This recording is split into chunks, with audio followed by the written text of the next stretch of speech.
Presented by Botano, the dog days of summer are here, but don't fret. The hockey season is just around the corner and back after a bit of a summer hiatus. Nick Alberga and Jay Rosehill. Rosie, how are you, buddy? Feeling like we haven't done this in a while, man. A little hiatus is right, but it's what you got to do in the summer in Canada. Soak it up while you can. But like you said, we are barreling down the NHL season right in front of us, man. Man, it seems like just yesterday we were talking on July 1. They signed Max Domi and others. And next thing you know, we're sitting here on August 21st and training camp's just around the corner. And we're going to get cooking for season number 2 of Leafs Morning Take. It's pretty nuts. Yeah, it is. I mean, it seems like we just started this thing last year in the season they had, and I think there's reason to be excited for this one. We got some different faces going on. There's some uncertainty for sure, but I think we'll get back into it, and a lot to be excited for this year, I'd say.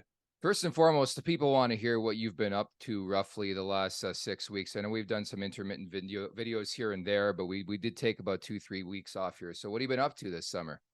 Yeah, I did a couple interviews there from the cabin. Been out in the shoe swap for a few weeks, playing some golf, playing with my Oh, kids. There was some water skiing. My kids are skiing behind the boat and doing all kinds of stuff. So, like I said, you got to soak it up in this country, but it's coming to an end quick. It's getting a little crispy at nighttime if you haven't noticed. it is, and not to preach too much, but it has been struggle town for yours truly. It's been about 5 days since I got back from Europe. Man, it takes me like 2 months to decompress after a Euro trip, and I don't know. I was only gone like 13 days, but just the levels of drinking, the no sleep, like it really catches up to you. So like I find I get home and normally I go to bed at like 3-4 a.m. I go to bed right now like 11:30. I'm finished for the day, man. It's nuts.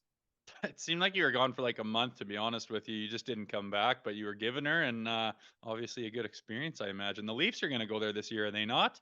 Yeah, they're gonna head out. Yeah, that's right, and that'll be a big story, I believe, in November when they play a couple of games. But it's important to note too that I think both those games are qualified road games, not home games. God forbid the Leafs give up a home day, right? They never would, not a chance. I bet you No. that wasn't even on the table for them. Yeah. Someone else can take that hit, and I think they do some revenue sharing, obviously, blah blah, so the owners don't lose out. But I don't think the Leafs are interested in even going there with their fan base and money that's thrown around with their home games and whatnot. I don't even think that was on the table. Here's a hypothetical: if you and I went on a road trip and we watched the Leafs play in Europe, would we return in one piece? It'd Fuck. be interesting to see, man, all the Leafs jerseys, and I mean they are a worldwide brand, a worldwide team. Their fan base extends far beyond Toronto. It would be exciting to see how it went, but nonetheless, if we went and watched, I'm sure we'd be ripping it up as much as anybody. You never answered my question, but that is your answer. Smash that like button, leave us a review at the Leafs Nation 401, where you could subscribe on YouTube. We're also available wherever you find your podcast just by searching Leafs Morning Take. So we got a bunch of topics. Again, a bit has changed, I would say, in the last couple of weeks. Not so much on Nylander and Matthews. We'll get to that, but I have to start, obviously, with a pretty sobering story, and Rodion Amirov losing his life at the age of 21. Like right away when I see this story, people trying to say Toronto Maple Leafs forward and prospect Rodion Amirov. To me, it's just a 21-year-old who passed away, and that's the part that hurts. Yeah, he played hockey, but I think in scenarios like that, you have to humanize it so quick. Just such a sad story, Rosie. Yeah, it really is. Obviously, like you said, we talk about it because he was a Maple Leafs prospect, but for a young man, I mean, that's just the ultimate tragedy. And my heart goes out to his parents and his family when, you lose someone at that age, at the very beginning of their adulthood, and with so much to look forward to and be excited for. And I can imagine their parents, a young man with drive and passion, obviously for something, and they had so much excitement for his life to move forward and to do what he was doing, and to be taken away. It's just heartbreaking. And I mean, obviously the Leafs and everyone else around them send out their condolences, but at the end of the day, a young man loses his life, needlessly from a brain tumor and cancer. It's sad. It's sad as could be. And hockey aside, obviously, just a tragedy. And for a young man to just be taken like that, I can't imagine the pain that their family is feeling. It really puts life into perspective. And as we record this, I believe hours earlier they did a bit of a funeral service down in Ufa in Russia, and they had the KHL arena where everybody paid their respects. He was laid to rest as well, and just it's one of those things where you're almost at a loss for words. It really puts life into perspective that, a year and a half ago, this kid was healthy, gets diagnosed with a brain tumor in February of 2022. And next thing you know, he's done, 21 years of age. And it really, really is a sobering story, honestly, when you look at it. And again, I don't really look at it as a hockey story. The fact that a 21-year-old, super healthy pro athlete drafted first round in the NHL to lose his life the way he did, just, I think a stern reminder how short life truly can be, Rosie. Yeah, and also puts things in perspective with this hockey thing that we do and this team that Yeah. we care about and get frustrated about and get mad about. I mean, you can step back once in a while. It's good for people to be reminded that life is fleeting and this hockey thing is not the most important thing in the world. We care about it. The passion is there, absolutely. But sometimes you step back and say, my God, a young man like that has lost his life. And it kind of does put things in perspective. So maybe a good perspective to remind ourselves in Leafs Nation as we move forward with this season. What's really important, and keep the loved ones close, man, because things like that happen, and it's like I said, an absolute tragedy. Very well said, and it made me think back to the home opener last year against the Washington Capitals. If you recall, Rodion Amirov was in the building for that, and they announced him as, a player on the team. I thought it was a really, really nice touch to have him there, considering everything he had been through. I think they were very private of that situation. I think I can respect that we, the media or the fans, really didn't know much about what was going on, right? We were told initially what had transpired, and after that, they didn't say much, much more. So again, our thoughts and prayers with the family, the teammates. I thought John Tavares had some really, really, nice comments on the situation. Like it really is sad, and you never have like the words to express, especially if you haven't been through a situation like that, whether you're a friend or a family member or a teammate, to talk about, the player. And so I thought it was important to lead with that today because it was such a sad story. And for me, it really hit home just as a 21-year-old kid, hockey aside, a 21-year-old kid losing your life. Like you should live to your 80, 85 years old.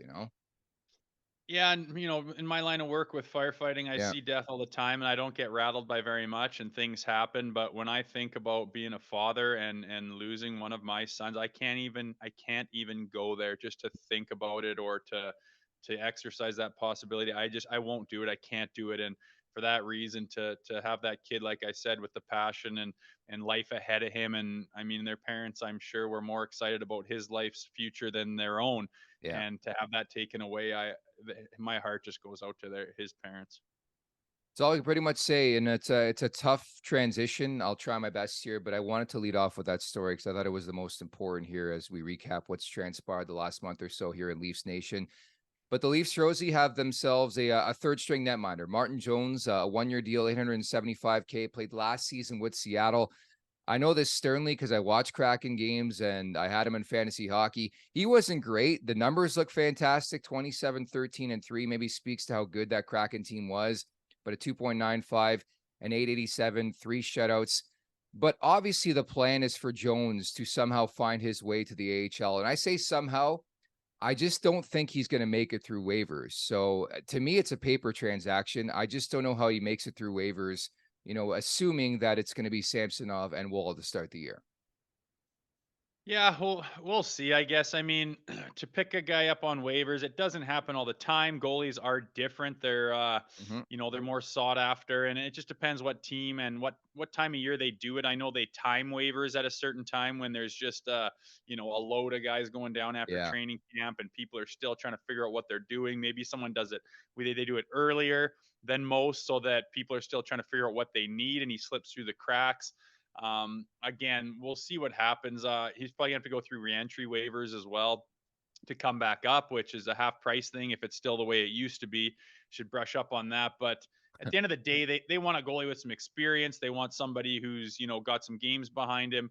Last year, if you remember, throughout the fall, they're leaning heavily on Eric Shalgren, and I mean that is not a position a team that considers themselves a Stanley Cup contender wants to be in, albeit Chalgren showed up and played very well and kept them in the mix, got them some wins and kept them, where they needed to be throughout the injuries that their goaltenders had early in the season last year.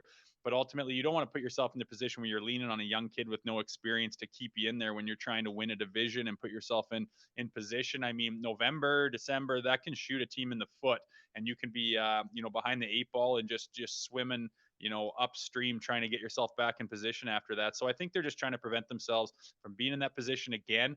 But something that I think about is, what about Eric Shalgren, like a guy that has done everything they've asked for, wants to be that third string guy, got thrown into the fire last year, produced, showed that he could handle it, and then boom, they just signed this guy to kind of bump him down the depth chart even more. Something that people don't really think about when these moves happen is what happens to that guy and what's his state of mind right now.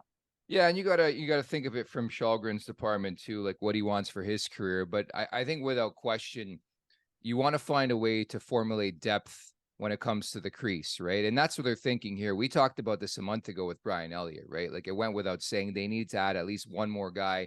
I think you look around the league, and I think the Leafs are a perfect example of this in recent memory. Like it brings me back to 2020. I know it's a different time, obviously, with COVID. You needed like a billion guys just to be able to play. But Aaron Dell was a guy who had some NHL experience. They signed him, didn't end up playing a game for the Maple Leafs because he was plucked off waivers. And as we've seen a lot through the last 5, 6, 7 years, it seems like any Leaf that goes through waivers, they get claimed just because they're Toronto Maple Leafs. But I think you make a good point. Like, I think they're going to try their hardest to sneak Martin Jones through waivers. Maybe that's a move that you make a week into training camp, and and he knows that he's likely to play some games. I mean, find me a tandem that's played, combined to play all 82 games. Like, I think it goes without saying they're going to need at least a third guy to make this work this season. So maybe that's how it works. But I thought it was a cheeky little pickup. I have my reservations if he's actually going to be a Maple Leaf after, say, the drop of the puck in the first game of the season. Just more so because we know how many teams out there always looking for depth in between the pipes. Meantime, as mentioned, Rosie, not much to report on the Nylander front. Ditto for Austin Matthews. When do you expect something on this, man? Maybe in September? I don't know, man. I really don't know with these two guys. It just comes down to they're in a spot where they've got these players they need to sign, and some of them are paid too much and some of them need to be paid more, and it's just there's a cap, and it's just like, how is this going to work? I don't know what they're going to do. I have this feeling we're going to lose Nylander, Yeah. and sadly he's kind of one of the ones that I want to keep, and because he's one of the ones that most people want to keep is why he needs to get paid more, and it's just a bad position that they're in. And I keep going down the line to John Tavares's contract and just thinking, if he was making $3 million less, this would probably solve a lot of problems. But he's at that number that you just double take sometimes at his age, and he's a solid leader and his production's not bad. Blah blah blah. But is he worth that amount of money? I think he's a little bit overpaid, and I think it's crushing the cap, and it's hurting the core four. And I think that it's the reason we're sitting where we are right now, why we don't have Nylander locked up. And I think they'll get Matthews done. I think he'll want to stay here. I don't think he's going. He's going to just because he's born in Phoenix doesn't mean he wants to go live there with all his. Yeah. Some people want to get the hell away from home. I don't know, but I think they'll get Matthews done. I'm worried about Nylander. I don't know how we're going to get them all done. I have this theory that the Matthews contract is done. It reminds me a lot of Nathan McKinnon a year ago, where like they didn't announce it on July 1, but we all knew Nathan McKinnon, especially after winning a Stanley Cup in Denver, was going to re-sign there long term. And I think they kicked off training camp by announcing the McKinnon extension. And I think that's exactly what's going to happen. Like I do firmly believe, because there's been just too much around it for like 6 months, that they know what it takes. They have something agreed upon, and it's just my theory and my speculation, in my opinion, that Matthews will sign that extension somewhere around training camp when it begins. As for Nylander, I have the same feel as you, and it's more so because we know the father, right? Like we know sort of the genesis of where this comes from. We know what happened last time around, where he was willing to take it to the final minute without almost not playing that year. So that leads me to believe he's looking for every penny. And I always commend every player for looking for every penny, but there has to be concessions along the way. I just don't know if Nylander is going to be that guy. And all the power to him. Like, yeah, it stinks, but I think the only logical play here is to start the year. Nylander's not going to have a new deal in place, and this is your final kick of the can with the core four. Like, it's tough to say that, and it's tough to come to the realization that you might lose this guy for nothing, but it's the way you play the game sometimes. Yeah, and you'll see what position they're in. And I mean, if we know that Nylander doesn't bend, he's Yeah. proven that he's not scared to go the distance and to hold out. And if Tree Living says it's just not there, we can't make it work, then maybe he's putting a trade in the works by December. Like who knows, or maybe this season's not going the way they want and they do something at the deadline with Nylander. I think that it, you're going to know if you're not going to be able to sign him and you don't want to lose him for nothing. If you're on a Stanley Cup, worthy tear, maybe you keep him and lose him for nothing. But you got to think that, if they're that far apart, they know there's not going to get a deal done. They're going to try to do something to make this better now. Again, I don't know what's going to happen. I know it's not going to be under bending the knee and saying, okay, I'll take X amount of $1 million less than, I'm worth and I'm owed basically. All right, let's get to the Betano wrap up. It's presented by Betano.ca. The game starts now, 19 plus. Please play responsibly. And if you like betting on hockey, I alert all to go over to Betano.ca, I should say, and check out some of the futures props, man. You can bet on everything right now, from the Rocket Richard Trophy, I believe the second lowest odds right now with Austin Matthews, to the Atlantic Division, to the President's Trophy. But I wonder if the Atlantic Division, Rosie, is Toronto's for the taking this year. I know every year we talk about this, but I think you look specifically at Tampa. I think they got worse. Florida's banged up going into next season. And the Boston Bruins, since last we spoke, they lost Krejci and Patrice Bergeron, both retiring. Those are two big-time losses up the middle. Yeah, big time. I have reason to believe that this division is going to be a little bit different this year. You're not going to have the powerhouses that you've had in the past, being Tampa Bay Lightning. Boston Bruins are going to look different. Ottawa's kind of starting to make a little bit of a move to start shining and get into a position where they can be more competitive. Same with Buffalo. But again, with this core four in place and the goaltending situation being fairly solid and the upgrades we made at free agency, I do think that it's Toronto Maple Leafs division for the taking. They come out to a hot start. The key is not going to be, losing two in a row, getting valuable points, not giving games away, and just chipping away at those points. And all of a sudden you got 100 and some at the end of the year, and the other teams just can't keep up. And, that's the position they want to be in going into the playoffs. And it's a long season, no doubt, but I would think they're the front runner right now for that trophy.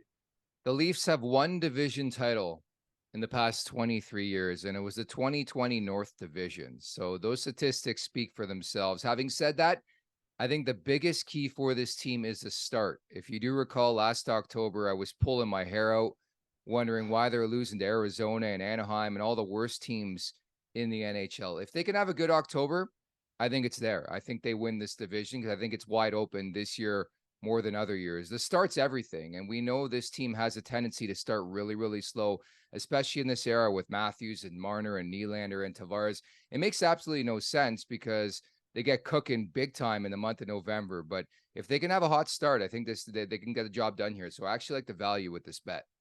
Yeah, for sure. And the futures are fun. My Betano account's got the futures set up down low, Yeah. and you like to go check them out and see that big plus money because, it's tough to pick, but there's money to be made there. I mean, I've picked Jack Adams winners in the middle of the season when you feel like they're locks and there's still great value there, and those futures can be really fun. So I definitely think if you're a Leafs fan, you're watching them, jump on their bandwagon to win the division, and they're looking pretty sharp. And we'll see again. Like you said, you don't want to have that dud of in October like we did last year. But, they're looking like they're probably set to be the best team in that division. But as we know, crazy things happen. I mean, look at Boston last year. I keep shaking my head in the playoffs how they were just an absolute world-class steamrolling team, and they just did nothing. It's crazy. Crazy things happen. Wouldn't that be a sick story if Sheldon Keefe won the Jack Adams next year? We as we have this conversation, he hasn't signed a new contract. Brad Treliving's now in the mix, and we'll see if that transpires. But yeah, I would head on over to Betano.ca. So many great little futures looks,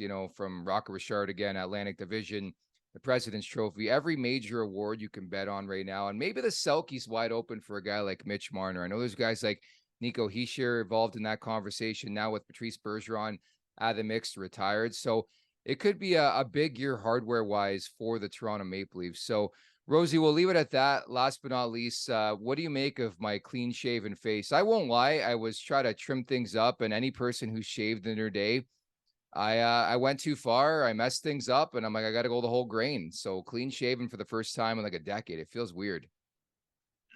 Hey, start a new one for the season, man. Get it down to the wood and get some new vibes going this year. We'll see what these Maple Leafs do. And by the way, what about Mitch Marner for the Lady Bing? Isn't that more his style of hockey? Yeah, but I don't really look at the Lady Bing as a real award. Do you? No. Fucking Match. pussy award. Yes. Go Mitch Marner for the Lady Bing. He got married this summer. So congratulations to Mitch Marner and his wife on their marriage. And I believe he was actually in Ireland at the same time as me for his honeymoon. So we'll leave it at that. We're just getting cooking. We're just getting started for season number 2 of Leafs Morning Take. Our live shows are going to come back in September as well. The hot takes will come back. Everything and then some. We got a lot cooking behind the scenes when it comes to the show and how to make it better and a better experience for everybody involved. So great job, Rosie. A lot of rust today from both of us. We back in the mix in a couple days' time. Shake it off. Sounds good. I'm looking forward to it. There you have it. That's Jay Rosehill. I'm Nick Alberga at the Leafs Nation 401, where you can subscribe on YouTube. Just search Leafs Morning Take wherever you find your podcast as well. Take care.